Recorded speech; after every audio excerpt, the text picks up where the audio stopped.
thought I'd do this fun thing where I show you what I eat for breakfast. I look like this first thing in the morning. I don't even have to put on any makeup or anything. It's just all there, you know.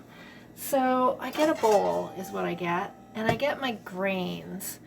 I like to put them in jars. I like to buy them in bulk and put them in jars. Of course, that was all pre-pandemic stuff, but you know, hopefully one day we'll get there. This is all I've got left of my millet. But that's enough for a batch. I don't want to put too much in there. It's a combination of grains is what I make. And I've got a little cheat sheet. I looked it up. Millet is gluten-free, of course, and it contains lots of B vitamins, calcium, iron, potassium, zinc, and magnesium, which is way cool. Also, amaranth. I really like amaranth. Is a seed, I think. And it's small, beautiful. And I, again, don't have a lot of it. But isn't it beautiful? Full of protein, you know. Animals get their protein from plants, and they process it into meat. So if you were to chop open a human, and you would get protein out of the meat, but you could also just get the protein out of the plants, which is where the elephants and the rhinoceroses and the cows and the sheep and all the herbivores on the planet get their calcium, or their also calcium, protein, calcium, all the minerals. So amaranth, for example, is gluten-free as well, has lots of calcium, lots of protein, vitamins A, K, and C, and lots of B vitamins as well, and other stuff, but those are the kind of the main things. So already I've got, you know, a good thing going on here. I'm going to add some quinoa. Quinoa also high in protein. Just a bit of quinoa. I'll put about the same amount. Quinoa is an ancient grain. And I like to buy all organic grains. Quinoa, lots of protein, lots of iron, again, magnesium and manganese, among other things. So I put that together. That's pretty grainy, right? I mean, it's good for, you could probably just cook that up and then use it like in a stir fry or something. But what I like to do, I get these oats, steel cut oats. They're not terribly processed. I didn't look up the nutritional value of the oats. Here it says lots of fiber and lots of iron. I'm quite sure they're high in other things as well. In fact, I've heard medical doctors, plant-based medical doctors, say that if you eat oats every day, you're going to have, like, just the amount of nutrients is astounding. So you could go look that up yourself if you wanted. I looked up the other stuff, so you could look up the oats. So again, I would prefer to buy these things in bulk, but COVID, right? This one I didn't put in a jar because I kept it in the freezer because it's such a big bag. I got it from Costco, of course, and so rather than trying to put it all in a jar, so I just put it in the freezer. Now this one, gluten-free steel cut oats. I'm just going to do this. And these steel cut oats are a little thicker, so they're not, like, you wouldn't want to put those in your cookies or, you know, baking. It wouldn't be good for that, but they're really great for breakfast. And then what I do is stir that all up. Stir it up, stir it up, stir it up. And then sometimes I get my steel cut oats from Costco. They have large bags of them. I think I have one because I wasn't able to get to Costco for a bit because of the COVID, but my friend and I ventured over there the other day. So I got this one for, you know, probably the price of 2 of these or something. Although I have to say, this is a lovely brand.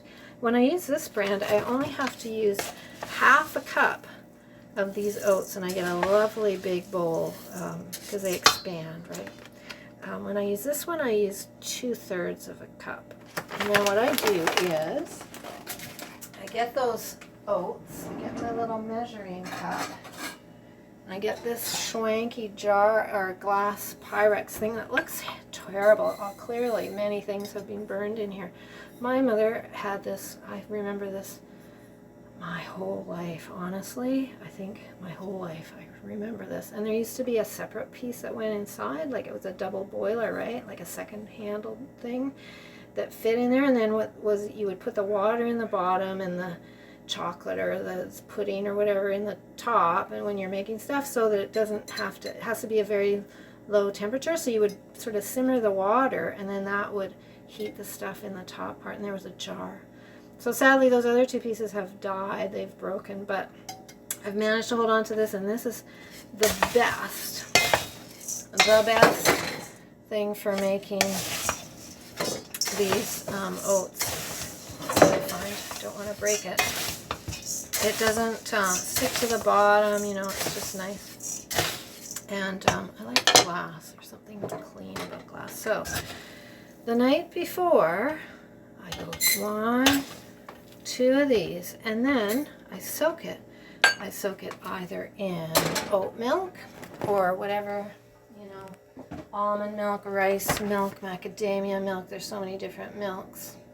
I think I'll go oat milk tomorrow. Now this oat milk has vitamin A, calcium, vitamin D, which is very cool, iron, riboflavin, B12, phosphorus, magnesium, and zinc. So it's being fortified.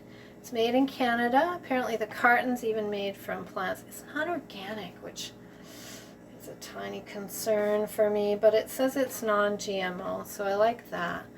I don't like that it's these cartons, you know, we're throwing away way more stuff than we used to pre-COVID when we could buy bulk. So I just put a bunch of that in there, like enough to cover it. And then what's going to happen is this is going to expand overnight. And in the morning I'll just add maybe a bit of water. So I'm going to actually find room in the fridge for that. Sometimes I put juice. I'll put like a mango juice or apple juice or whatever kind of juice I have. And again, just kind of cover the oats. And then in the morning, they'll have expanded. If I put juice, I just leave it on the stove with a lid on, like don't turn the stove on or anything. And then in the morning, I just come in and turn the stove on for about a quarter of the way along, like you don't want it too high.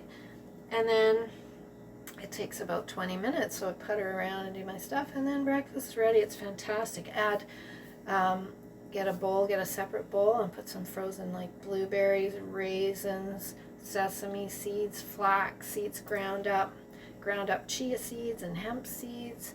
You can put, you know, dried fruit, whatever kind of chopped up apple, all that. And then it's fantastic. It makes this beautiful meal. Oh, a bit of flax oil, bit of hemp oil, you know, something like that. Whatever, you can mix it up, and it's the most healthy breakfast, I think, in the world. I really think this keeps me going till lunchtime. And yeah, so if I use the oat milk, I put this in the fridge overnight, just cause. And then if I use the juice, I just leave it on the stove. So if I put it in the fridge, of course, I'm careful not to turn it on right away. I give it like 5 minutes to kind of get to room temperature-ish. So that's my fantastic morning breakfast routine. It's affordable, you know. You can make your own oat milk in a blender. I haven't tried that yet, and maybe I will. You know, I like that it's fortified. That's why I go for this for the extra vitamin D and B and stuff. But there's lots of ways to do this. But a friend of mine, I have to give him credit, he suggested this grain mixture to me. There's other grains, you know, teff, there's a teff grain, there's, what else is there, you know, there's other kinds of grains, but mix it up, you know, and then you've got major decent protein source and lots of vitamins and all the fruit and the oil and the, you know, goji berries you can put in there, all kinds of stuff. So that's how I make breakfast.